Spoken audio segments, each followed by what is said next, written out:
नमस्कार दोस्तों, आपका स्वागत है प्रत्यक्ष एकेडमी के यूट्यूब चैनल पर। स्टे होम विद प्रत्यक्ष एकेडमी की मुहिम के तहत आपके लिए हम हाजिर हैं अगला पार्ट लेके। जैसा कि आपको विदित हो कि हमने पिछले दिनों पढ़ लिया है ब्रह्मांड की उत्पत्ति, फिजिकल ज्योग्राफी हम पढ़ रहे हैं और उसमें हमने पढ़ा था ब्रह्मांड की उत्पत्ति। उसमें हम पृथ्वी की उत्पत्ति भी पढ़ी कि पृथ्वी की कैसी हुई है। फिर हमने पढ़ा कि ब्रह्मांड में जो आकार है उसके बारे में भी पढ़ा, उनकी थ्योरी के बारे में पढ़ा। साथ साथ में हम सौर मंडल वगैरह पढ़ लिया। सौर मंडल में अब आ जाती है पृथ्वी, क्योंकि सौर मंडल के बारे में इतने ज़्यादा क्वेश्चन नहीं आते। जितने क्वेश्चन आ सकते थे, जो थ्योरी थी, जो विशेषताएँ थी सौर मंडल की, उसके बारे में हम पढ़ा दिया। अब सौर मंडल में मेन चीज़ हमें जिस भूगोल में जिस चीज़ का अध्ययन करते हैं वो है पृथ्वी। तो आज हम पढ़ेंगे पृथ्वी के बारे में कि पृथ्वी क्या है, इसमें इसकी विशेषताएं क्या हैं, इसके बारे में पढ़ेंगे। ठीक है दोस्तों, तो आ जाइए, पेन और कॉपी भी साथ में उठा लीजिए। कुछ चीज़ें विशेष रूप से नोट्स बनाने के लिए वगैरह, तो आप बहुत अच्छी तरीके से भी नोट्स बना सकते हो। मैंने जहाँ जहाँ पर परिभाषाएं वहाँ आपको परिभाषाएं बोली वगैरह। ठीक है, तो पृथ्वी के बारे में तो सबसे पहली बात आती है कि पृथ्वी सूर्य से कितनी दूरी पे है, तो या सूर्य पृथ्वी से कितनी दूरी पे है। तो मान लिया कि ये सूर्य यहाँ पर है, तो पृथ्वी हमारी लगभग 15 करोड़ दूर है, 15 करोड़ किलोमीटर दूर है। ठीक है, और यहीं से क्या कर रही है, चक्कर लगा रही है। ठीक है, ध्यान में रखना आप, है ना, इस तरीके से चक्कर लगा रही, कभी दूर होती है कभी पास होती है।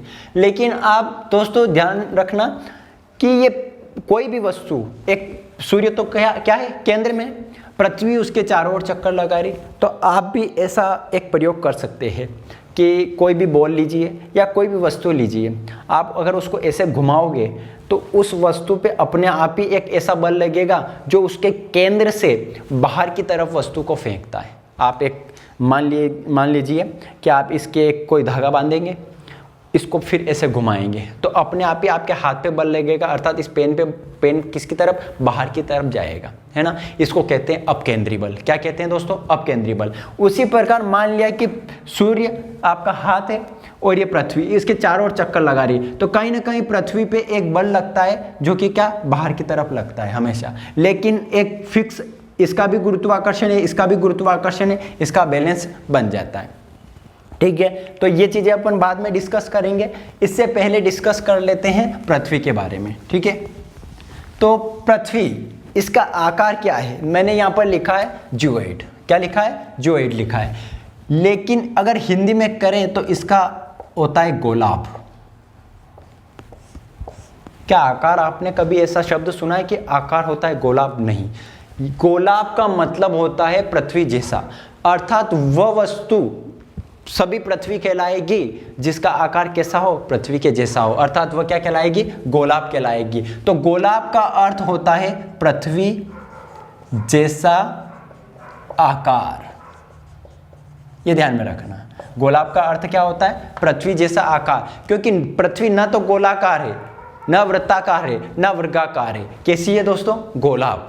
कैसी आकार की है, गोलाभ आकार, अर्थात पृथ्वी जैसा एक स्पेशल आकार है। और अगर कहा भी जाए तो ये दीर्घवृत्ताकार भी है। क्या है, दीर्घवृत्ताकार। इतनी ज़्यादा दीर्घवृत्ताकार है नहीं, लेकिन फिर भी हम इसके ध्रुव की तरफ देखें तो इसके जो ध्रुव होते हैं वो चपटे हैं, जबकि इसकी जो विषुवत रेखा है या भूमध्य रेखा है या मध्य भाग से ये क्या है, चौड़ी है। ठीक है, तो ये ऐसा क्यों है, ऐसा क्यों है, तो आपको पता होगा कि पृथ्वी इस अपनी दूरी के चारों ओर क्या करती रहती है, चक्कर लगाती रहती है। ठीक है दोस्तों, तो चक्कर लगाने से क्या होता है, पृथ्वी हमेशा चक्कर लगाती है, तो उस पर कोई भी वस्तु ऐसे घूम रही है तो भी उसके चारों ओर क्या करेगा, एक निश्चित बल लगने लग जाएगा। आप ऐसे घूमिए, आप ऐसे घूमते, प्रैक्टिकल करके बता रहा हूँ, आप ऐसे घूमोगे ना तो अपने आप ही आपके हाथ ऐसे क्या लंबे हो जाएंगे, वो बाहर की तरफ फेंकाएंगे। तो उसी तरीके से पृथ्वी भी अपने एक स्थान पे घूमती है तो उसके जो बीच की जो भाग है वो बाहर की तरफ क्या करता है, गमन करता है। अर्थात पृथ्वी का जो केंद्र होगा, उसके जो केंद्र के जो बाहर की तरफ होगा वो भी क्या होगा, अपकेंद्रीय बल लगेगा, अर्थात उसके जो विषुवत रेखा पे है ना, क्या लगेगा, बल लगेगा। अब मैं बता देता हूँ इसका क्या फर्क होता है। पृथ्वी के चक्रण के कारण या पृथ्वी के एक जगह घूमने के कारण क्या होता है, उसके बाहर की तरफ बल कार्य करता है ना।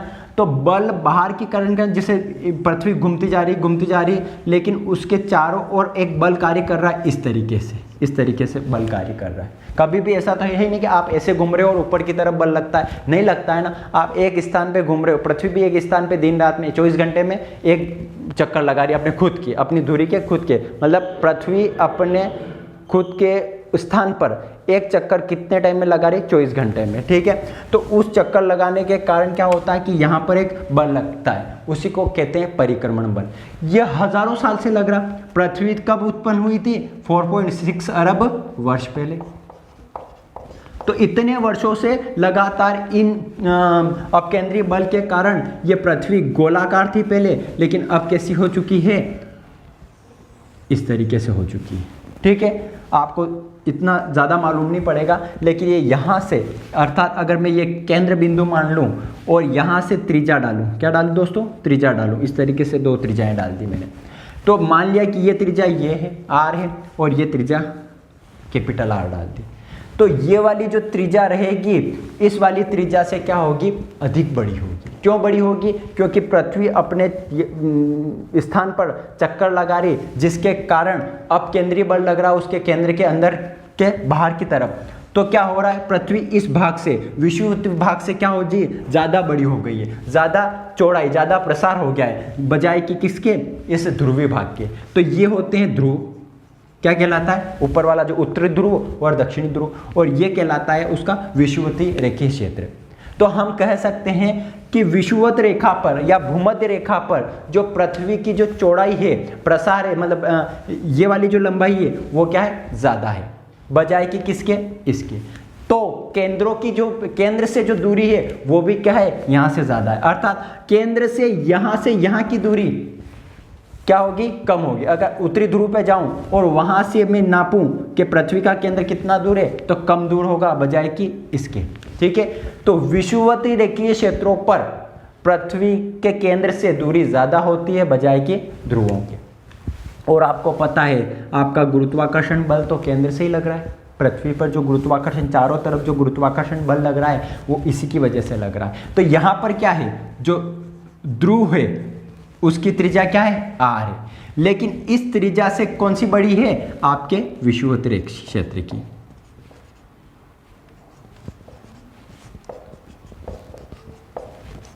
आर क्या है, बड़ी है। अर्थात गुरुत्वाकर्षण बल, एक चीज कही जाती है गुरुत्वाकर्षण बल, केंद्र से जूं दूरी बढ़ेगी गुरुत्वाकर्षण बल का मान क्या हो जाएगा, कम हो जाएगा। अर्थात हम पृथ्वी, जैसे पृथ्वी के इस भाग पे खड़े, धरातल पे खड़े, जो हम वायुमंडल में जाएंगे गुरुत्वाकर्षण बढ़ेगा क्या घटेगा, क्या होगा, घटेगा, है ना, ठीक है। तो गुरुत्वाकर्षण कम होता जाता है, इसलिए क्या होगा, इस पृथ्वी के केंद्र से इस जो विषुवतीय की क्षेत्र है चारों तरफ, है ना, तो वो क्या हो जाएगा, वो यहाँ पर गुरुत्वाकर्षण बल का अनुभव क्या होगा, कम होगा, बजाय कि गुरुत्वाकर्षण बल का अनुभव यहाँ ज़्यादा होगा, क्योंकि वो केंद्र के जो क्या है, पास में है धरातल। इसलिए गुरुत्वाकर्षण बल ज़्यादा अनुभव कहाँ पर होगा, ध्रुवों पर होगा, जबकि विषुवतीय के क्षेत्रों पर गुरुत्वाकर्षण बल क्या होगा, कम अनुभव होगा। अब दोस्तों, अगर आपको कहे कि आप ध्रुवों पर जाओ और फिर पत्थर ऊपर फेंको, तो कितना दूर जाएगा, एक निश्चित दूरी तक जाएगा जितना आपने बल लगाया। उसी बल से आप विषुवत रेखा क्षेत्रों पे आ जाओ और उसी बल से आप क्या करो, उस वस्तु को फेंको उसी बल से, तो यहाँ पर ज़्यादा दूरी तय करेगा, वो ज़्यादा ऊंचाई तक जाएगा। ऐसा क्यों, क्योंकि ये वाली जो दूरी है वो ज़्यादा है, अर्थात केंद्र से आप जो विषुवत रेखीय क्षेत्र है वो ज़्यादा दूरी तक है, अर्थात गुरुत्वाकर्षण बल का जो प्रभाव रहेगा विषुवत रेखीय क्षेत्रों पे कम रहेगा बजाय कि ध्रुवों पर। अर्थात यहाँ पर गुरुत्वाकर्षण बल लगा कम लगेगा और यहाँ पर ज़्यादा। तो एक क्वेश्चन आता है कि पृथ्वी के जो ध्रुव हैं और पृथ्वी का जो विषुवत रेखीय क्षेत्र है, कहाँ पर गुरुत्वाकर्षण बल का प्रभाव कम होता है, तो सबसे कम कहाँ पर होता है, विषुवतीय रेखीय क्षेत्र पर। सबसे अधिक कहाँ पर होता है, तो ध्रुवों पर। तो आप ये क्वेश्चन लिख सकते हो, आंसर लिख सकते हो आप इस चीज़ का कि सर्वाधिक गुरुत्वाकर्षण बल पृथ्वी के कौन से भाग में होता है, तो ध्रुवों पर होता है। क्यों होता है, मैंने बता दिया आपको, ठीक है। पृथ्वी का ये घूर्णन हो रहा है, उसके कारण वो विषुवत के क्षेत्रों में से या बीच में से क्या हो गई, फैल गई, और ध्रुवों से क्या हो गई, चपटी हो गई। इसके कारण गुरुत्वाकर्षण का बल यहाँ पर ज़्यादा प्रभाव डालता है और यहाँ पर कम प्रभाव डालता है। तो ये दोनों क्वेश्चन आप लिख लेना। सर्वाधिक गुरुत्वाकर्षण का प्रभाव ज़्यादा कहाँ रहेगा, या सर्वाधिक गुरुत्वाकर्षण बल कहाँ पर अनुभव किया जाएगा पृथ्वी के कौन से कोने में, तो ध्रुवों पर, और सबसे कम विषुवतीय रेखीय क्षेत्रों पर। इसीलिए आपने देखा होगा दोस्तों कि हमारा जो भारत में प्रक्षेपण केंद्र है, अर्थात रॉकेट भेजते हैं, कुछ भी उपग्रह वगैरह भेजते हैं, वो कहाँ पर है, कश्मीर में है क्या, नहीं है। क्या मध्य प्रदेश में है, नहीं है। क्या राजस्थान में, नहीं है। क्या पूर्वी राज्यों में, नहीं है। कहाँ पर है, केरल में, पुराना वाला जो थुम्बा तिरुवनंतपुरम में था, थुम्बा प्रक्षेपण केंद्र पुराना, अब तो नया आ गया है, श्रीहरिकोटा में है, ठीक है। तो सतीश धवन केंद्र है, तो वो अभी वाला जो नया है, एक पुराना वाला भी है। लेकिन आप देख रहे होंगे कि भारत के दक्षिणी भाग में वो प्रक्षेपण केंद्र, क्यों, ऐसा क्यों, इसलिए कि भारत का जो भारत की जो स्थिति मैं बता देता हूँ।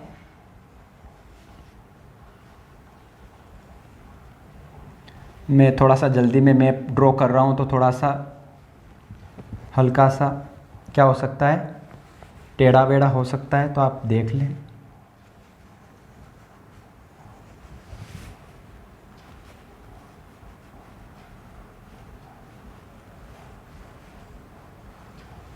ठीक है दोस्तों, हल्का सा ऐसा बन गया। तो ये जो पृथ्वी जो ये भारत का नक्शा है, ये यहाँ पर 6-4 से लगा के ये यहाँ पर 37 तक फैला हुआ है लगभग, ठीक है। ये अक्षांश है। अब अगर आप और नीचे जाते हो तो आप देखोगे कि यहाँ पर 0 डिग्री आ जाएगी, समुद्र में, हिंद महासागर में क्या आ जाएगी, 0 डिग्री आ जाएगी, अक्षांश रेखा आ जाएगी। इसको कहते हैं विषुवत रेखा। और हम देख रहे हैं कि विषुवत रेखा को क्या कहते हैं, 0 डिग्री अक्षांश रेखा कहते हैं, है ना। तो इधर आएंगे, इस विषुवत रेखा के जो पास आएंगे, जो त्यों क्या होगा, यहाँ पर गुरुत्वाकर्षण बल का अनुभव, मतलब गुरुत्वाकर्षण क्या होता है, प्रभाव क्या होता जाएगा, कम होता जाएगा। अर्थात यहाँ से कोई वस्तु ऊपर फेंकते हैं, अर्थात उपग्रह या रॉकेट लॉन्च करते हैं, तो उस रॉकेट को कम कार्य करना पड़ेगा बजाय कि यहाँ पर, है ना। तो इसलिए हम चाहते हैं कि हमारे जो रॉकेट हैं उनको कम कार्य करना पड़े, कम ईंधन की आवश्यकता हो, आसानी से हम अंतरिक्ष में उनको भेज दें, चंद्रमा पर वगैरह पर, दूसरे मतलब किसी भी अंतरिक्ष के भाग में भेज दें। इसलिए हम सोचते हैं, हमने इसलिए यहाँ पर सतीश धवन केंद्र, और यहाँ पर ये तो पुराना वाला, ये तो बंद कर दिया गया अब, है ना। तो ये थुम्बा था तिरुवनंतपुरम में, तो इस कारण यहाँ पर स्थापित है। अब हम चाहते हैं अगर हमारा और भौतिक भाग अर्थात स्थल भाग नीचे होता तो हम 0 डिग्री पे क्या करते हैं, प्रक्षेपण केंद्र बनाते हैं। क्यों बनाते हैं, समझ में आ गया, क्योंकि कम कार्य करना पड़ेगा उस रॉकेट को। लेकिन अगर आप देखते हो कि दूसरे अगर ऐसा नहीं होता तो हम यहाँ पे भी कर सकते थे। लेकिन जो आप इस विषुवत रेखा से दूरी बढ़ाते रहोगे, गुरुत्वाकर्षण बल का मान क्या हो जाएगा, प्रभाव बढ़ता जाएगा, और यहाँ तो सर्वाधिक हो जाएगा ध्रुवों पर, ठीक है। तो इस प्रकार आप ध्यान में रखना कि ये आकार गोलाप क्यों कहते हैं। गोलाप इसके कारण कहते हैं कि ये पृथ्वी का आकार एक विशेष आकार है, अंडाकार है या दीर्घवृत्ताकार है, इसी को विशेष कहते हैं। ये विशेष भले आपके 4 ऑप्शन में आयताकार आ जाए, अंडाकार आ जाए, गोलाकार आ जाए और गोलाब आ जाए, तो वहाँ पर क्या यार राइट करना है दोस्तों कि पृथ्वी का आकार कैसा है, गोलाब है। सारी चीज़ों को मात देता था, क्योंकि एक विशेष वर्ड है, पृथ्वी के आकार के लिए एक विशेष वर्ड है, ठीक है। तो यह है पृथ्वी की सामान्य जानकारी थी। अब इसमें हम पढ़ेंगे कि जो पृथ्वी सूर्य के चारों ओर चक्कर लगाती है तो अलग अलग परिस्थितियां होती है, और किस कक्षा में या किस पथ पे जो चक्कर लगाती है उसको क्या कहते हैं। पृथ्वी अपने ही स्थान पर घूर्णन करती है, उसको क्या कहते हैं, इसके बारे में आइए हम पढ़ते हैं, ठीक है दोस्तों। अब पढ़ते हैं कि पृथ्वी अपनी जगह कैसे, ये जो दिन रात हो रहे हैं वगैरह, या फिर ऋतुएं बदल रही है, तो क्या ऋतुएं बदलना पृथ्वी के कौन से गति से संबंधित है। तो पृथ्वी की 2 प्रकार की गतियां होती है, एक को कहते हैं परिभ्रमण और एक को कहते हैं परिक्रमण। एक को कहते हैं रोटेशन, एक को कहते हैं रिवॉल्यूशन। लेकिन बच्चों में यह बहुत ज़्यादा कन्फ्यूज़न होता है सर कि परिभ्रमण क्या होता है और परिक्रमण क्या होता है। एक जैसे शब्दों से वो बार बार कन्फ्यूज़न हो जाते हैं कि पृथ्वी का एक ही जगह अपनी धुरी के चारों ओर एक ही जगह, जैसे पृथ्वी मान लिया कि यहाँ पर है और पृथ्वी यहीं पे घूम रही है, तो इसको क्या कहेंगे? और पृथ्वी सूर्य के चारों ओर चक्कर लगा रही, इसको क्या कहेंगे? तो ये आपका आज क्लियर हो जाएगा कि इस चीज़ में और इस चीज़ में क्या अंतर है, इस चीज़ से पृथ्वी पर क्या प्रभाव पड़ता है और इस चीज़ से पृथ्वी पर क्या प्रभाव पड़ता है। दोनों चीज़ें बहुत अच्छे से क्लियर हो जाएगी। तो एक चीज़ दोस्तों, एक शब्द आता है पृथ्वी की धुरी, एक्सिस ऑफ द अर्थ। ये पृथ्वी की धुरी क्या है? पृथ्वी वास्तव में गोलाब है, ठीक है, लेकिन आप देखते हो कि पृथ्वी इस तरीके से न होते हुए पृथ्वी इस तरीके से एक निश्चित आकृति है और इस तरीके से। अगर मैं कहूं कि पृथ्वी में एक मैंने क्या डाल दिया, एक क्षैतिज रेखा डाल दी, लेकिन पृथ्वी ऐसा ना होकर कैसी है, ऐसी है, अर्थात ये जो एक्सिस है ना, ये कितनी झुकी हुई है, ये मान लिया कि एक सीधी रेखा खींच दी जो कि 90 डिग्री का एंगल बनाती है ना, इस तरीके से करोगे तो 90 मतलब क्षैतिज रेखा खींचती। तो कोई भी क्षैतिज रेखा अपने से कोई भी जो कोण होता है वो बताती है। तो ये अगर पृथ्वी एक बिल्कुल सीधी होती तो इस तरीके से होती, लेकिन पृथ्वी ऐसे न होकर क्या अपने जो क्षैतिज से क्या हुई है, झुकी हुई है, पर कितनी? तो 23.5 डिग्री। कितनी झुकी हुई है? 23.5 डिग्री झुकी। तो क्या फर्क पड़ जाता है? 23.5 डिग्री झुकी हुई है तो क्या फर्क पड़ जाता है? तो 23.5 डिग्री झुके होने के कारण 6 महीने का दिन और 6 महीने की रात होती है आपके ध्रुवों पर, है ना। और बहुत सारी ऋतुओं में वगैरह में बहुत सारा इसका योगदान रहता है, लेकिन जो मुख्य चीज़ रहती है, मुख्य होता है, मुख्य असर होता है, प्रभाव होता है, वो 6 महीने दिन और 6 महीने रात, 6 महीने दिन व 6 महीने रात। तो ध्रुवों पर, उत्तरी ध्रुव व दक्षिण ध्रुव पर 6 महीने दिन व 6 महीने रात रहती है, वो इसी के कारण है। और उत्तरी गोलार्ध में जीवन के लिए ज़्यादा अनुकूल होना बजाय कि दक्षिणी गोलार्ध में। उत्तरी गोलार्ध में हम देखेंगे कि गर्मी भी कम होती है और सर्दी भी कम होती है, लेकिन दक्षिणी गोलार्ध में हम देखेंगे पृथ्वी के सर्दी भी ज़्यादा होती है, बहुत ज़्यादा तीखी होती है, और गर्मी भी बहुत भयंकर होती है। तो इसके कारण के पीछे भी क्या है? पृथ्वी का ये अक्ष से 23.5 डिग्री झुका हुआ होना। तो कभी भी आपके क्वेश्चन आ जाए कि अक्ष, पृथ्वी अपने अक्ष से झुकी हुई, इसका पृथ्वी पर क्या प्रभाव पड़ता है? तो 2 प्रभाव पड़ते हैं। पहला प्रभाव पड़ता है कि 6 महीने दिन व 6 महीने रात होती है ध्रुवों पर, और साथ साथ में दूसरा प्रभाव पड़ता है कि ऋतुएं जो होती है अनुकूल ज़्यादा होती है उत्तरी गोलार्ध में बजाय कि दक्षिणी गोलार्ध में, अर्थात जीवन के अनुकूल ज़्यादा बना जाती है उत्तरी गोलार्ध में। ठीक है, वापस आ जाते हैं कि पृथ्वी की धुरी का जो परिभाषा है वो क्या है। तो पृथ्वी की धुरी का परिभाषा है कि पृथ्वी अपने जो क्षैतिज रेखा से एक फिक्स एंगल पे झुकी हुई है, उसको कहते हैं 23.5 डिग्री, है ना। तो ये जो पृथ्वी की जो ये एंगल बनता है ना, बीचों बीच वाला एंगल बनता है ना, इसी को कहते हैं पृथ्वी की धुरी। तो परिभाषा क्या है पृथ्वी की धुरी? कि पृथ्वी के जो एक्सिस है उसके चारों ओर पृथ्वी का घूमना क्या कहलाता है? पृथ्वी की धुरी कहलाती है। या वह काल्पनिक रेखा, बहुत ऑफिशियल परिभाषा है, वह काल्पनिक रेखा जिसके चारों ओर पृथ्वी क्या करती है? परिभ्रमण करती है, अर्थात घूमती है, जिसके चारों ओर एक ही जगह। मान लिया कि ये क्या कर दिया मैंने, ये पृथ्वी की धुरी है, ये ऐसा ना होकर कैसी है? ऐसी है। कैसी है? ऐसी है। अब ये पृथ्वी है ना, ये क्या है? ऊपर क्या है? खोखला गोला कर दिया मैंने, एक पृथ्वी है। तो पृथ्वी इस एक्सिस के चारों ओर क्या कर रही है? घूम रही है। तो ये चारों ओर घूमना होता है। और कितनी देर में घूमती है? 24 घंटे में। सामान्य, अगर सामान्य से लगभग बात करें कि अपनी धुरी के 24 घंटे में क्या कर लेती? एक चक्कर लगा लेती। लेकिन अपनी धुरी के चारों ओर चक्कर लगाना, उसको क्या कहते हैं? तो उसकी भी बात आएंगे। लेकिन पृथ्वी की धुरी किसे कहते हैं? आपको समझ में आ गया? वह काल्पनिक रेखा जिसके चारों ओर पृथ्वी परिभ्रमण करती है या चक्कर लगाती है, उसको कहते हैं पृथ्वी की धुरी। तो वास्तव में इसी काल्पनिक रेखा को क्या कहते हैं? पृथ्वी की धुरी कहते हैं। ये आपको जान लेना चाहिए। लेकिन पृथ्वी के धुरी के चारों ओर जो चक्कर लगा रही है पृथ्वी, घूम रही है पृथ्वी, घूर्णन कर रही है, उसको क्या कहते हैं? उसको कहते हैं परिभ्रमण। क्या कहते हैं दोस्तों? इसके बारे में बहुत ज़्यादा क्वेश्चन आते हैं कि परिभ्रमण क्या है। तो परिभ्रमण या फिर क्या कह सकते हो आप? रोटेशन। दोनों चीज़ें याद रखना, कभी परिभ्रमण भूल जाओ तो इंग्लिश का याद रखना रोटेशन। रोटेशन का मतलब घूमना या घूर्णन करना या परिभ्रमण करना। तो परिभ्रमण है, परि का मतलब चारों और भ्रमण का मतलब भ्रमण करना, ठीक है। तो इस पृथ्वी की दूरी इस काल्पनिक रेखा के चारों ओर घूमना, भ्रमण करना क्या कहलाता है? परिभ्रमण कहलाता है या रोटेशन कहलाता है, ठीक है। तो आपको समझ में आ गया। अगर परिभ्रमण की परिभाषा पूछ लिए तो एक पृथ्वी की दूरी के चारों ओर घूमना या चक्कर लगाना क्या कहलाता है? परिभ्रमण कहलाता है। कितने समय में? पृथ्वी का एक परिभ्रमण या एक चक्कर लगाने में कितना समय लगता है? एक बार घूमने में, अपने स्थान पर पृथ्वी का घूमने में कितना समय लगता है दोस्तों? 24 घंटे नहीं लगते। अगर मैं ऑफिशियल आंकड़ा बताऊं, 23 घंटे 56 मिनट 4 सेकेंड में पृथ्वी अपना एक चक्कर लगा लेती है अपने एक ही स्थान पर।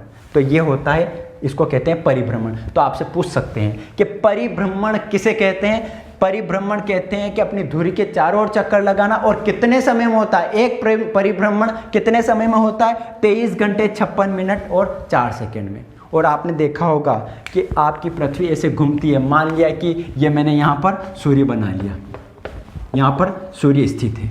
अब पृथ्वी यहाँ पर घूमेगी तो कभी कभी एक समय होगा कि यहाँ पर सूर्य की किरणें पड़ रही, पृथ्वी कुछ समय में घूम गई तो दूसरी तरफ सूर्य की किरणें गिरने लग गई। अर्थात ये 23 घंटे 56 मिनट और 4 सेकेंड एक परिभ्रमण होते हैं। अर्थात पूरी पृथ्वी पे एक कहीं सब भाग पे कभी न कभी किसी न किसी समय में इसका प्रकाश या इसकी किरणें पड़ी होती है। इसी को कहते हैं एक दिन।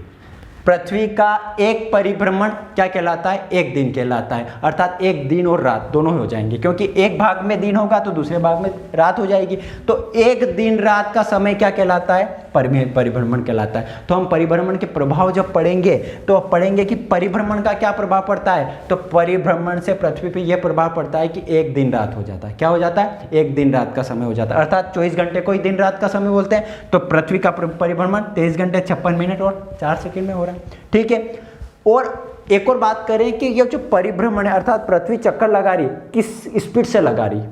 ये 27 किलोमीटर प्रति मिनट। अर्थात सूर्य की किरणें यहाँ पर एक फिक्स, मान लिया कि फिक्स देशांतर पे है, तो वो 27 किलोमीटर मात्र 1 मिनट में कितना गति कर जाएगी? 27 किलोमीटर गति कर जाएगी। मतलब एक फिक्स जगह हो, आपके सूर्य आपकी एक सीधी दिशा में है तो आप 27 किलोमीटर आगे चले जाओगे 1 मिनट में। कितने? 27 किलोमीटर, ठीक है। तो ये ध्यान में रखना कि परिभ्रमण कितने स्पीड से हो रहा है, तो 27 किलोमीटर प्रति मिनट के हिसाब से हो रहा है। अब आ जाते हैं कि परिभ्रमण के क्या प्रभाव है। ये बहुत ज़्यादा बार क्वेश्चन पूछा जाता है कि पृथ्वी अपने एक ही अक्ष पे घूम रही है तो उसका क्या प्रभाव पड़ेगा पृथ्वी पे। तो एक तो होगा कि सूर्य से जो आने वाली किरणों से दिन रात हो जाएगा, है ना। एक भाग में दिन है, जिधर किरणें पड़ रही है उधर दिन होगा, दूसरी तरफ रात होगी। फिर वो भाग इधर आगे आ जाएगा कुछ घंटों में, तो फिर इधर दिन हो जाएगा और इधर रात हो जाएगी। तो 12-12 घंटे में वो होता जाएगा। तो इसी तरीके से पृथ्वी पर क्या होगा, दिन रात की जो घटना होती है वो किसके कारण होती है? परिभ्रमण के कारण होती है। एक और विशेष घटना होती है, जब ये पृथ्वी इस तरीके से घूमती है। और किधर घूमती है? कौन सी दिशा में घूमती है? मान लिया कि ये क्या है? पश्चिम, और ये क्या है? पूर्व। यही होता है ना दोस्तों, इधर पश्चिम होता है, इधर पूर्व होता है। तो पृथ्वी कैसे चक्कर लगा रही? पृथ्वी पश्चिम की तरफ से पूर्व की तरफ चक्कर लगा रही। पृथ्वी पश्चिम से पूर्व की तरफ चक्कर लगा रही। लेकिन हमें ये गलतफहमी हो जाती है, सूर्य पूर्व से उदय नहीं होता। वास्तव में पृथ्वी पश्चिम से पूर्व चक्कर लगा रही, इसलिए हमें ऐसा प्रतीत होता है या ऐसा आभास होता है कि सूर्य क्या कर रहा है? पूर्व से उग रहा है। और किधर हो रहा है? पश्चिम में क्या हो रहा है? अस्त हो रहा है। तो वास्तव में सूर्य उदय नहीं होता। वास्तव में हमारी पृथ्वी की स्थिति चक्कर लगाने के कारण ऐसा आभास होता है कि सूर्य क्या कर रहा है? हमारे पृथ्वी के चक्कर लगा रहा है। पृथ्वी के चक्कर सूर्य नहीं लगाता है, पृथ्वी चक्कर लगाती है सूर्य की। ये चीज़ आपको ध्यान में रखना। और किधर से किधर लगाती है? पश्चिम से पूर्व। इसीलिए सूर्य यहाँ पर निकल के आएगा और फिर यहाँ पर अस्त हो जाएगा, फिर यहाँ से निकल के आ जाएगा, फिर यहाँ पर अस्त हो जाएगा। तो केवल पृथ्वी की गति के कारण ऐसा लगता है कि सूर्य पूर्व से उदय हो रहा है और पश्चिम में अस्त हो रहा है। ठीक है दोस्तों, अब वापस आ जाते हैं कि सेकेंड प्रभाव क्या है। पहला प्रभाव तो दिन रात का होना परिभ्रमण के कारण। दूसरा प्रभाव क्या है? आपने एक बल का नाम सुना होगा, कोरियोलिस बल।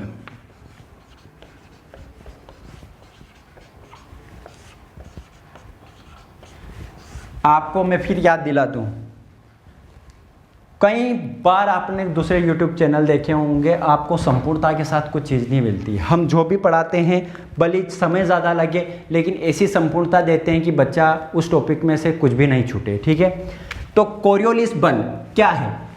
पृथ्वी जब चक्कर लगाती है, पृथ्वी अपने अक्ष पे घूमती है, तो क्या होता है कि आप अगर यहाँ पर खड़े हो, पृथ्वी तो 27 किलोमीटर प्रति मिनट के हिसाब से घूम रही है, अगर आप यहाँ पर वस्तु फेंकोगे ऊपर की तरफ, तो क्या वो वस्तु यहीं पे जाएगी, सीधी सीधी जाएगी क्या ऊपर हवा में? ऐसा नहीं होता है दोस्तों। जब आप खुद 27 किलोमीटर की रफ्तार से पृथ्वी घूम रही है, तो आप भी तो घूम रहे हो, कहीं ना कहीं स्थान पे खड़े हो, पृथ्वी के किसी न किसी स्थान पे खड़े हो, और अगर आप ऐसे वस्तु बहुत ऊपर फेंको तो क्या होगा? क्या वो सीधी सीधी जाएगी? नहीं जाएगी, क्योंकि आपने देखा होगा, मान लिया कि आप गाड़ी में बैठे हो, 70 की स्पीड से गाड़ी आपकी कार चल रही है, और आपने कुछ भी वस्तु ऐसी फेंकी है, तो क्या वो सीधी जाती है? नहीं जाती है।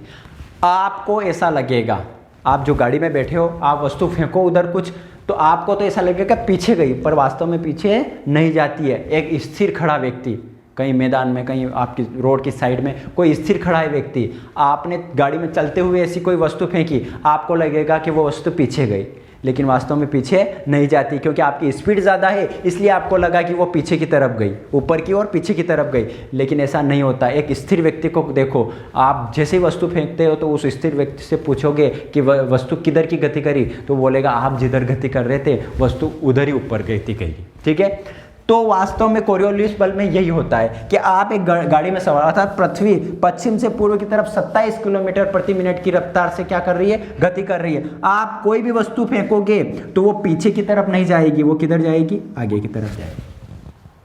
लेकिन दिशा देखो, अगर आप उत्तर की तरफ, ये उत्तर है और ये दक्षिण है, अगर आप कोई भी वस्तु उत्तर की तरफ फेंकोगे तो ये क्या है दोस्तों? ये क्या है? अगर आप इस तरीके से देखो तो ये आपका क्या है? क्या है? दायां है। अगर आप इस तरीके से खड़े, बायां होगा, इस तरह से खड़े हो तो ये क्या होगा? बायां, और इधर क्या होगा? दायां। ठीक है, तो अगर आप इधर से खड़े हो, अगर वस्तु ऊपर की तरफ फेंको तो ये किधर की तरफ लगेगा? गति किधर की तरफ लगेगी? बाईं तरफ लगेगी, बाईं तरफ लगेगी, और ये जो वाला लगेगा किधर? दाएं तरफ लगेगा। ठीक है दोस्तों, तो उत्तर में अगर आप वस्तु फेंकोगे, मैं बायां दायां क्लियर कर देता हूं।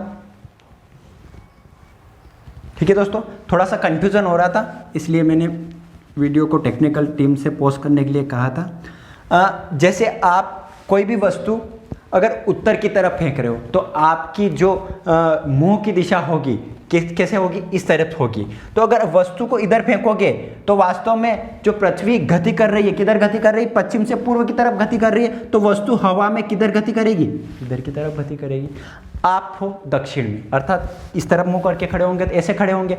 अगर आप वस्तु फेंकोगे दक्षिण की तरफ हवा में, तो वो किधर गति करेगी? इधर ही गति करेगी, क्योंकि पृथ्वी तो इधर गति कर रही है, तो वास्तव में वो कैसे गति करेगी? ऐसे गति करेगी, इस तरीके से। लेकिन आप जब इधर उत्तर दिशा में खड़े थे, तो आपका जो ये वाला हाथ है, ये क्या कहलाता है? दायां हाथ कहलाता है, तो ये होगा दायां तरफ। ठीक है, दाईं ओर। और अगर आप इधर मुंह करके खड़े हो दक्षिण की तरफ, तो आपका जो ये वाली जो दिशा होगी, ये क्या कहलाएगी? बाईं तरफ कहलाएगी, तो ये होगा बाईं। थोड़ा कन्फ्यूजन हो गया था इसलिए। तो उत्तर में कोई भी वस्तु आप ऊपर की तरफ फेंको तो वो किधर जाएगी? दाईं तरफ जाएगी, और दक्षिण में कोई भी वस्तु फेंको आप तो बाईं तरफ जाएगी। इसी को कहते हैं कोरियोलिस बल। समझ में आ गया आपको कि दाईं पृथ्वी के उत्तरी गोलार्ध में, या उत्तरी गोलार्ध की तरफ, या उत्तर की तरफ जब भी कोई वस्तु फेंकी जाए तो वो किधर गति करेगी? दाईं तरफ करेगी। और बाईं तरफ, दक्षिण में कोई भी वस्तु फेंकी जाए तो वो किधर करेगी? बाईं तरफ करेगी। यह आप अच्छे से क्लियर कर देना। इसी को कहते हैं कोरियोलिस बल। लेकिन कोरियोलिस बल के बारे में कुछ विशेषताएं हैं दोस्तों। कोरियोलिस बल विषुवत रेखा पर शून्य होता है, ये नोट कर लेना आप। कोरियोलिस बल कहां पर? विषुवत रेखा पर, विषुवत रेखा पर शून्य होता है। लेकिन जो जो विषुवत रेखा से हम ध्रुवों की तरफ जाएंगे, ध्रुव दोनों तरफ है, जो जो विषुवत रेखा से ध्रुवों की तरफ जाएंगे त्यों त्यों क्या हो जाएगा, कोरियोलिस बल का मान बढ़ता जाएगा। और सर्वाधिक कोरियोलिस बल कहाँ पर होगा, ध्रुवों पर होगा। कहाँ पर होगा दोस्तों, ध्रुवों पर होगा। तो आपको कोरियोलिस बल समझ में आ गया। इस तरीके से परिभ्रमण से हमने दो प्रभाव पढ़े, एक तो दिन रात का होना, एक कोरियोलिस बल का। कोरियोलिस बल के बारे में पूछ सकते हैं आपके कि कोरियोलिस बल किसके कारण उत्पन्न होता है, तो परिभ्रमण के कारण उत्पन्न होता है। कोरियोलिस बल उत्तर दिशा में किस तरफ लगता है, दाईं ओर। कोरियोलिस बल दक्षिण दिशा में किस तरफ लगता है, बाईं ओर। ठीक है, आपको बता दिया मैंने किस तरीके से ये लगता है। अब हम पढ़ेंगे, परिभ्रमण पढ़ लिया, अब हम पढ़ेंगे कि जो सूर्य, जैसे ये सूर्य है और ये पृथ्वी एक निश्चित कक्षा में चक्कर लगा रही, तो इससे पृथ्वी पर क्या प्रभाव पड़ता है। तो आइए पढ़ते हैं पृथ्वी की कक्षा। ठीक है दोस्तों, अब पढ़ते हैं पृथ्वी की कक्षा, कि पृथ्वी की कक्षा क्या होती है। ठीक है, तो ऑर्बिट ऑफ द अर्थ, कक्षा को बोलते हैं orbit, orbit of the earth. तो क्या होता है, जैसे ये सूर्य और पृथ्वी इसके चारों ओर क्या करती है, चक्कर लगाती है। लेकिन जिस मार्ग पे लगाती है, जिस मार्ग से ये चक्कर ऐसे लगा रही है पृथ्वी सूर्य के, तो ये मार्ग क्या कहलाता है, ये कहलाती है पृथ्वी की कक्षा। पृथ्वी की कक्षा। तो पृथ्वी की कक्षा की या इसकी ऑफिशियल परिभाषा क्या होती है कि वह स्थायी मार्ग, वह स्थायी मार्ग जिस पर चलते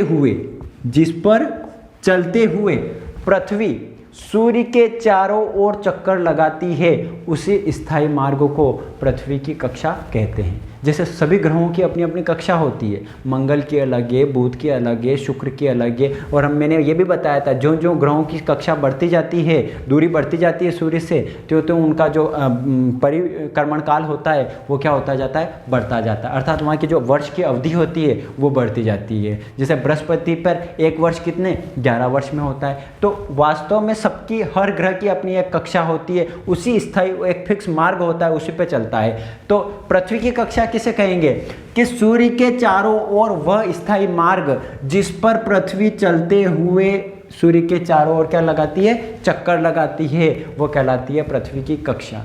क्या पृथ्वी की कक्षा। और ये जो पृथ्वी की कक्षा में जो गति कर रहे हैं ना, ये गति कहलाती है परिक्रमण,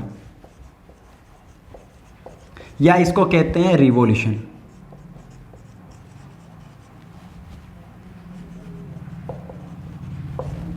आप ये ध्यान में रखना, रिवॉल्यूशन। ठीक है, तो पृथ्वी की कक्षा में पृथ्वी द्वारा जो गति कर रहे हैं, देखो एक तो गति होता है पृथ्वी की, एक तो गति होता है, एक होता है कक्षा या एक्सिस। ठीक है, या धुरी, वो अलग चीज़ है। ठीक है, पृथ्वी दो प्रकार की गति करती है। एक तो करती है परिक्रमण, अर्थात सूर्य के चारों ओर की जाने वाली गति को कहते हैं परिक्रमण।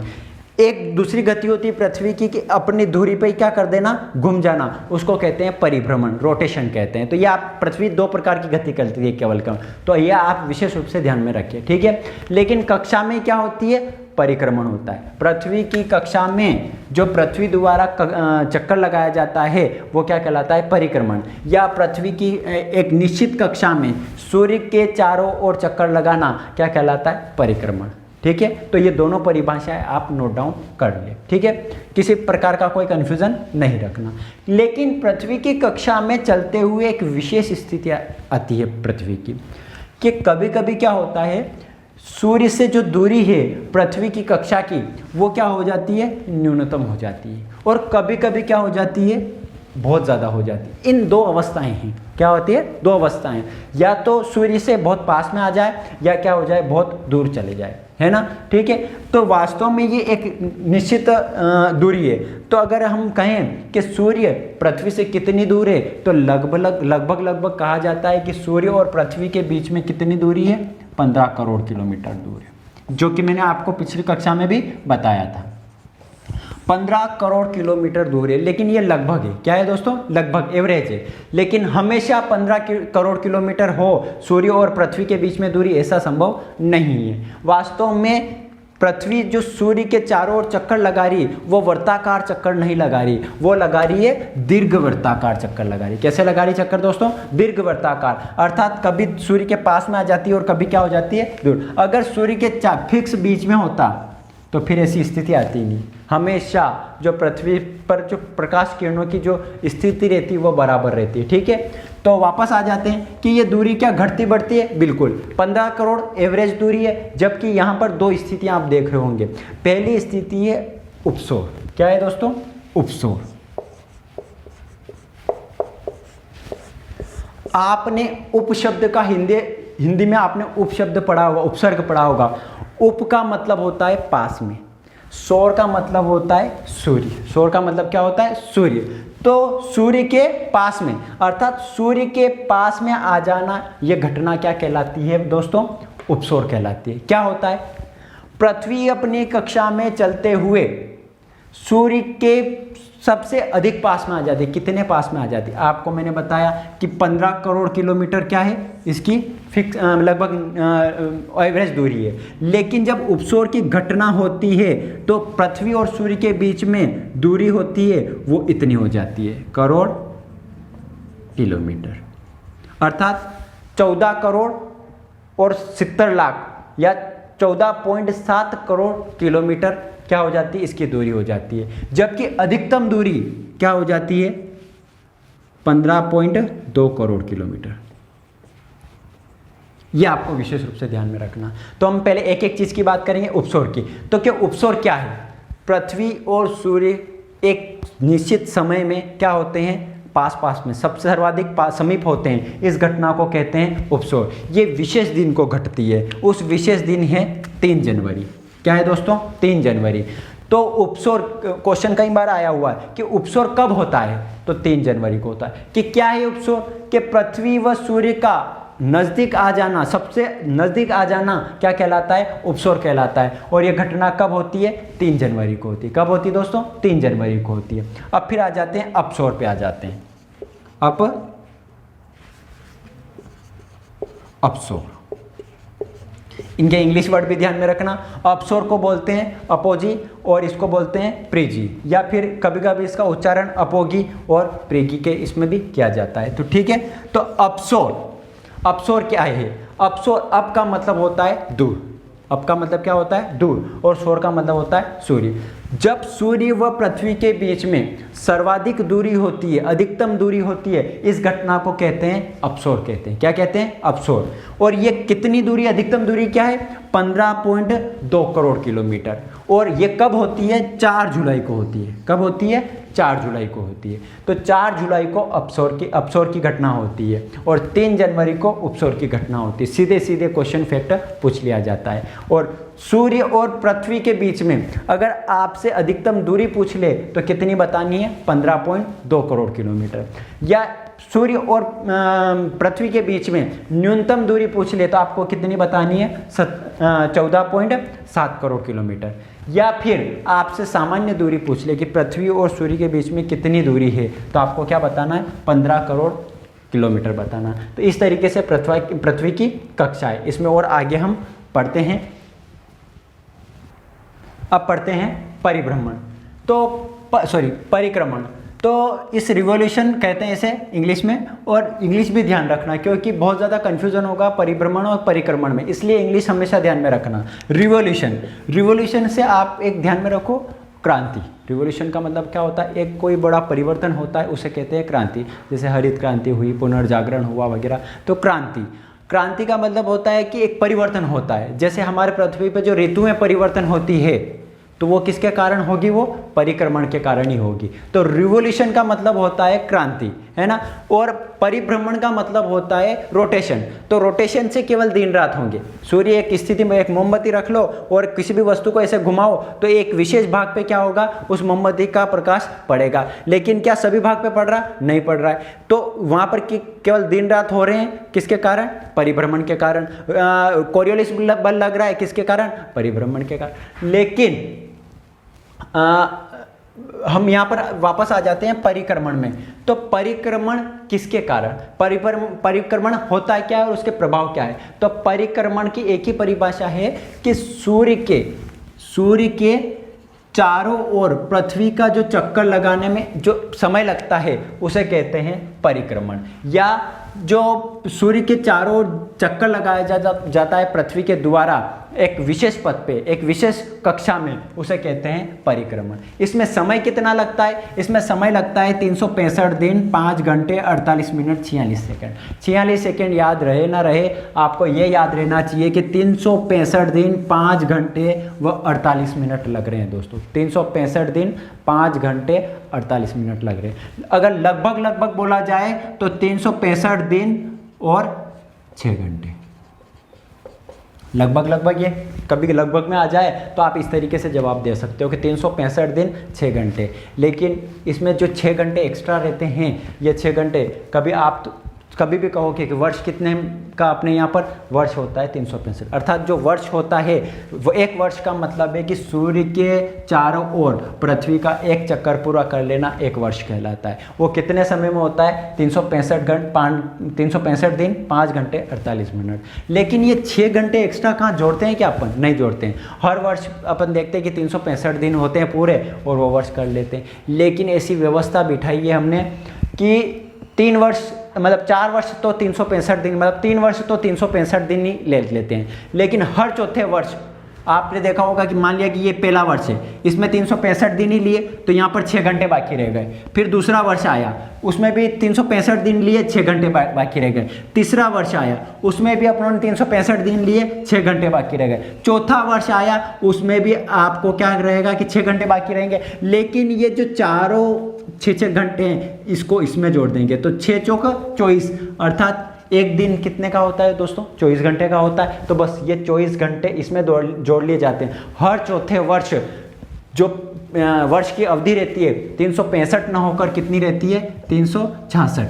रीजनिंग में आप इसी को बोलते हैं लीप वर्ष। क्या बोलते हैं? लीप वर्ष। मतलब हर चौथे साल क्या आता है? लीप वर्ष आता है। क्या आता है? लीप वर्ष। जो जिसमें रीजनिंग के अनुसार कहूँ मैं कि जिस सन में 4 का पूरा भाग चला जाए उसको क्या कहते हैं? लीप वर्ष। लीप वर्ष में कितने दिनों की संख्या कितनी होती है? 366। तो ये जो लीप वर्ष की जो कॉन्सेप्ट आया है वो यहीं से आया है, क्योंकि 6 घंटे एक्स्ट्रा रहते हैं इसमें। ठीक है, वापस आ जाते हैं कि परिभ्रमण के प्रभाव क्या है, परिक्रमण के प्रभाव क्या हैं। तो परिक्रमण के ये प्रभाव है कि दोस्तों जब पृथ्वी इस यहाँ पर अवस्था में और चारों तरफ चक्कर लगा के आ जाएगी कितने समय में? 1 वर्ष में। तो 1 वर्ष में हमने देखते होंगे कि बहुत सारी ऋतुएं आ जाती है।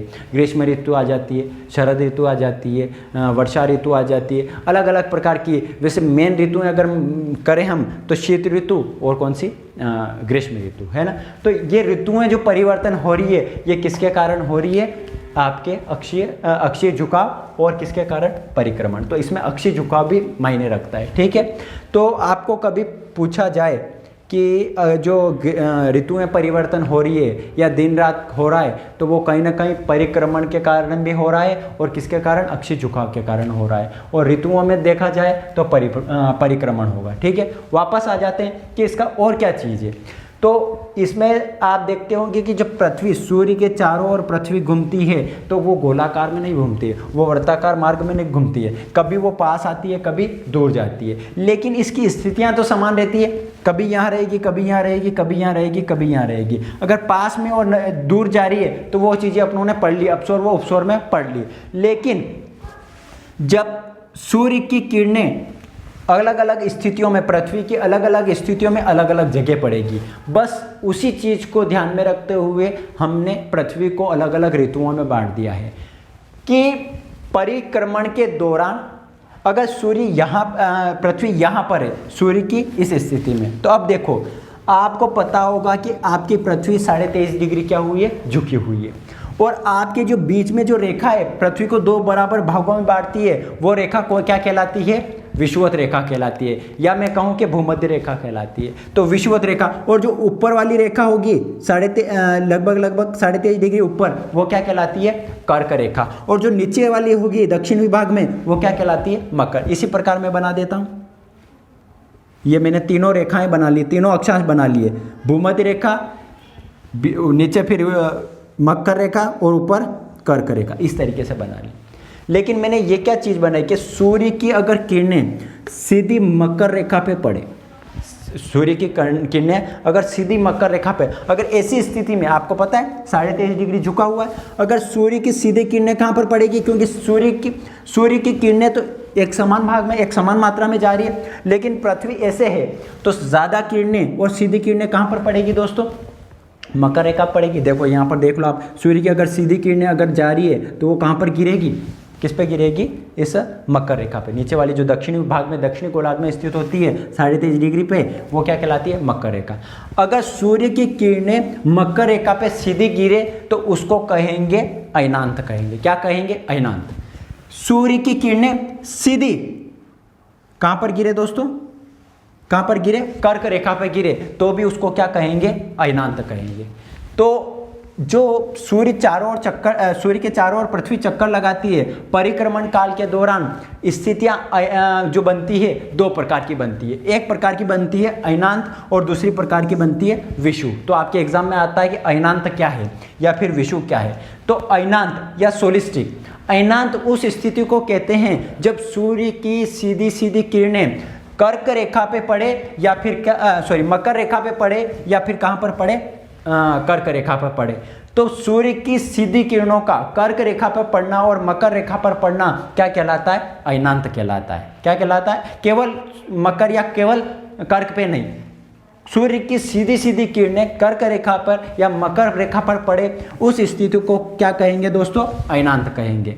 लेकिन हमारे आपको ऐसा ध्यान में रखना है कि जो भी ऋतु है हमारे यहाँ, जो समय है उत्तरी गोलार्ध में, भारत में जो ऋतु होती है उसकी तुलना करनी, आपको बहुत अच्छे से दिमाग में बैठ जाएगा कि अयनांत भी दो प्रकार के होते हैं। कितने प्रकार के होते हैं, दो प्रकार के होते हैं। एक को कहते हैं हम ग्रीष्म अयनांत और दूसरे को कहते हैं शीत अयनांत। ग्रीष्म अयनांत ऐसी स्थिति में होगा, इस प्रकार की स्थिति में होगा। ग्रीष्म अयनांत कब होगा, जब सूर्य की सीधी किरणें कहाँ पर पड़े दोस्तों, कर्क रेखा पर पड़े।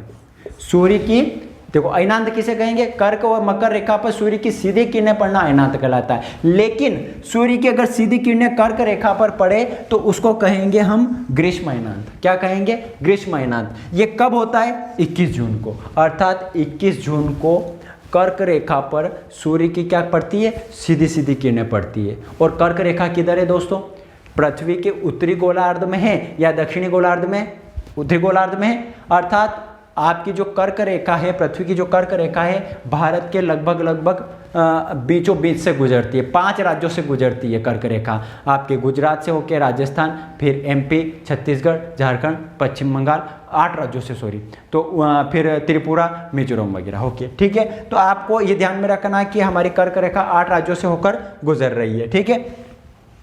तो यहाँ पर आप देखोगे कि ये कर्क रेखा पर सीधी किरणें पड़ रही है सूर्य की।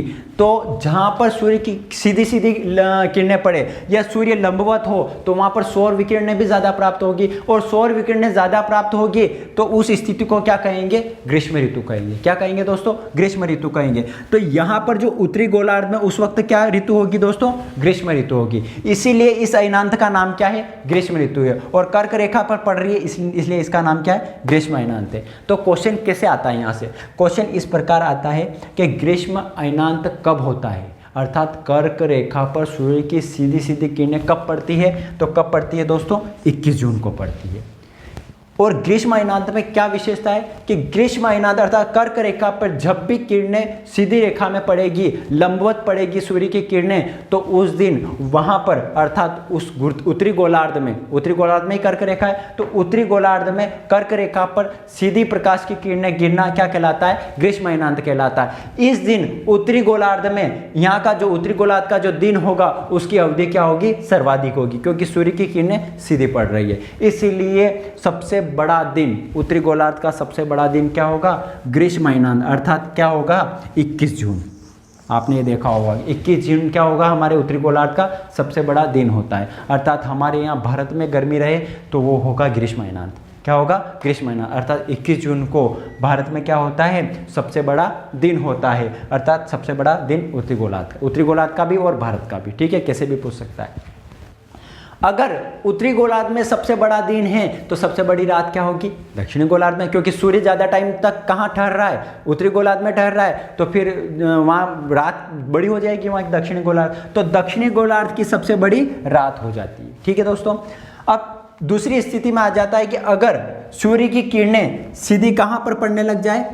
मकर रेखा पर पड़ने लग जाए, तो इसको कहेंगे ग्रीष्म अयनांत, शीत अयनांत कहेंगे। क्या कहेंगे दोस्तों? शीत अयनांत कहेंगे। यह घटना होती है 22 दिसंबर को होती है। कब होती है? 22 दिसंबर को। अर्थात दक्षिणी गोलार्ध में जब सूर्य की किरणें सीधी मकर रेखा पर पड़े तो उस दिन वहां पर क्या होगा?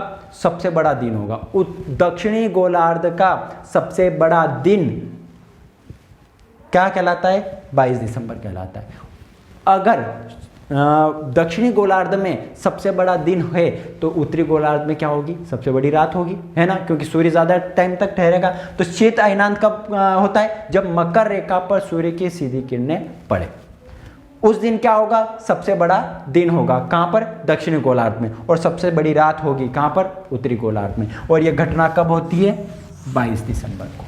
ठीक है दोस्तों, अब हम देखते हैं कि यहाँ पे भी विषुव है और यहाँ पे भी विषुव है, तो विषुव है क्या?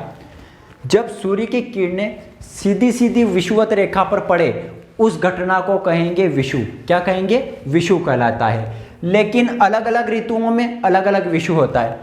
21 मार्च को, कब दोस्तों? 21 मार्च को सूर्य की सीधी किरणें कहाँ पर पड़े? विषुवत रेखा पर पड़े, तो यह कहलाएगा विषुव कहलाएगा। लेकिन उस वक्त जो ऋतु होती है वो ऋतु होती है बसंत, इसलिए उस विषुव को क्या कहते हैं? बसंत विषुव कहते हैं। और यह कब घटना कब होती है? 21 मार्च को होती है। फिर हम आ जाते हैं शरद विषुव पे। तो यहाँ पे भी सूर्य की सीधी किरणें कहाँ पर? विषुवत रेखा पे सीधी पड़े तो उसको कहते हैं शरद विषुव कहते हैं। ठीक है, क्योंकि उसके उस समय ऋतु कौन सी होती है? शरद ऋतु। और ये घटना कब होती है? 23 सितंबर को। अब आप दोस्तों, आप बोल रहे थे, आप सोचे होंगे कि जब कर्क रेखा पर पड़े सूर्य की सीधी किरणें तो उत्तरी गोलार्ध में क्या होगा? सबसे बड़ा दिन होगा और दक्षिणी गोलार्ध में सबसे बड़ी रात होगी। जब मकर रेखा पर सूर्य की सीधे किरणें पड़े तो मकर रेखा में उस दिन क्या होगा? सबसे बड़ा दिन होगा और उत्तरी गोलार्ध में सबसे बड़ी रात होगी। लेकिन अगर विषुवत रेखा पर सीधी प्रकाश की किरणें पड़े तो कौन से गोलार्ध में कौन सा दिन और कौन सा मतलब दिन का समय क्या रहेगा और रात का समय क्या रहेगा? तो आपको ध्यान में रखना है कि जिस दिन बसंत विषुव होगा और जिस दिन शरद विषुव होगा, अर्थात 21 मार्च को तथा 23 सितंबर को, इन दोनों दिन पृथ्वी पर उत्तरी गोलार्ध में व दक्षिणी गोलार्ध में समय बराबर रहता है। अर्थात दिन व रात का समय क्या होता है? बराबर होता है। अर्थात 12 घंटे का दिन होगा, 12 घंटे की रात होगी। यहाँ पे भी 12 घंटे का दिन होगा, 12 घंटे की रात होगी। लेकिन विशेष 2 दिन कब? 21 मार्च को और 23 सितंबर को, क्योंकि इन दोनों दिन जो घटना होती है वो क्या होती है? विषुव वाली घटना होती है। तो आप समझ गए होंगे कि हमने सबसे पहले पढ़ा पृथ्वी का अगर गतियों की बात करें तो परिभ्रमण व परिक्रमण की तरह गतियाँ होती है। और एक किससे संबंधित होती है? पृथ्वी की कक्षा से और पृथ्वी की दूरी से संबंधित होती है। पृथ्वी की दूरी पे जो गति होती है उसे परिभ्रमण कहते हैं, उससे दिन रात होते हैं। और जो पृथ्वी का परिक्रमण है वो पृथ्वी की कक्षा से संबंधित है। अर्थात पृथ्वी की जो कक्षा है, अर्थात सूर्य के चारों ओर एक विशेष पथ है, विशेष स्थिति है या विशेष पथ है, उसके चारों ओर जो चक्कर लगाना वो क्या कहलाता है? परिक्रमण कहलाता है। तो परिक्रमण व परिभ्रमण में अंतर रखना है, उनका क्या क्या प्रभाव है ये चीज़ें याद रखनी है। ठीक है दोस्तों, तो आज के लिए इतना ही। मिलते हैं पृथ्वी के अगले पार्ट में। ठीक है दोस्तों, धन्यवाद।